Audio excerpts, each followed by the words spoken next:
beautiful place.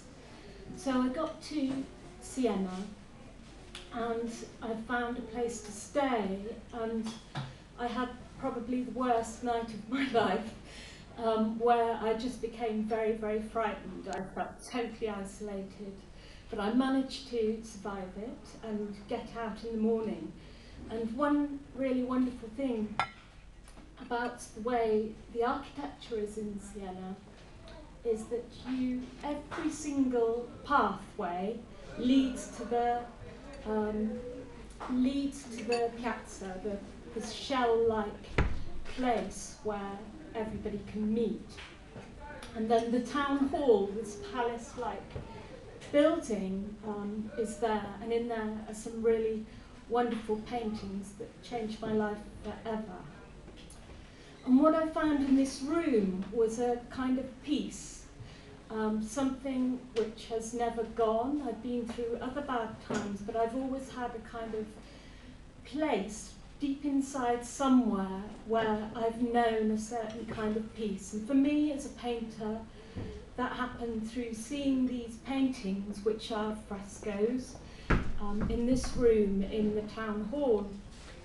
And the chair that you can see in this picture is like any chair in any bus station, which I was very interested in. I saw this chair. I don't know if you've had the experience of finding it difficult to walk when you're in depression. I had this very kind of slow way, so I was seeing things very slow motion and walking across the room, and I found this chair and sat down in it and was completely surrounded by the most gentle, intricate, and I felt peace-giving pictures I've ever experienced. So this is the view that you see from the chair there, and at the far wall there is an image of peace, and she's that very, yes, yeah, there's a very pale figure there, and she's looking over at this great landscape, a great panorama that stretches all across the other wall. There she is, peace, and she's dressed in a kind of what looks to us like a nightie, but she's actually lying back onto armour. So she's not totally out of touch with the difficulties of this world. She's got her actual bare feet on armour and on a helmet. But she's very relaxed and she's holding the peace olive branch. On the same wall is this kind of old figure which represents the good commune, Siena, this man with the shield. He represents as a person the people as a whole, and that means every single person. There's an actual, that lives in the city, there's an actual cord that leads up to his hand, and fact is that for me at that time, to see things like this represented as a solid person was very important.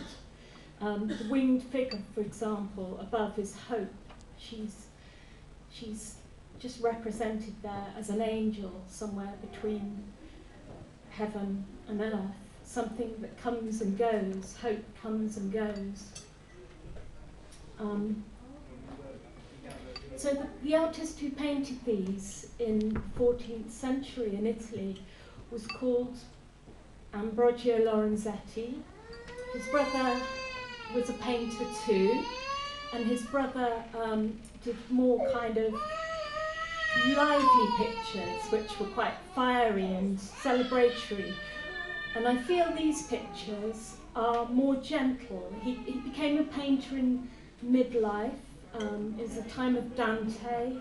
He read Dante, which is really a reflection on midlife and a kind of journey to the next part of life. And I guess that was what I needed at the time.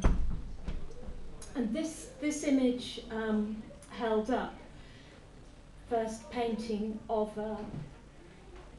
an hourglass. I love this and think of it often.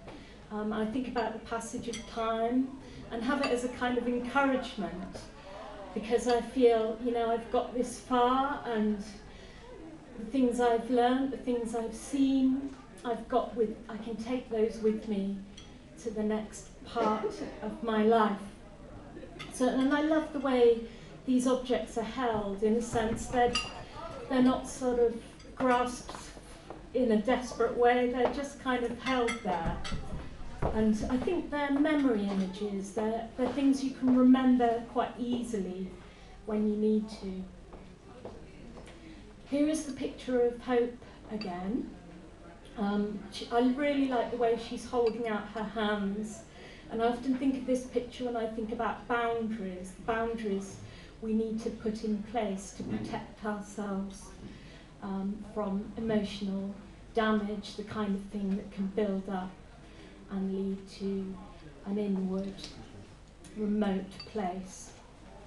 And I like the way her hair is all fiery, but at the same time, hope for me is something I accept is not always there.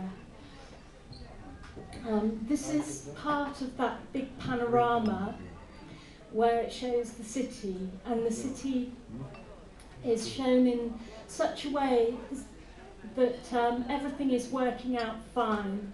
Everybody is part of a kind of pattern where they're able to do their work, where they're able to celebrate. There are different levels of the painting. The dancers are representing nature, and they have these beautiful gowns on, and they're like a celebration of good things that have happened for the city. And then you can see the edge of the wall as it goes into the countryside. And the two things are connected, those boundaries between the countryside and the city.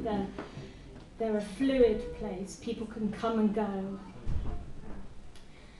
Here's a very beautiful picture from Siena, little tiny picture, but again I think it shows a kind of clear vision, slightly elevated, of a city. And there are many pictures of this time where people hold a city this size in their hands, and you get a feeling that they're embracing the whole of the culture and the structure of the place that they live, the calmness about them.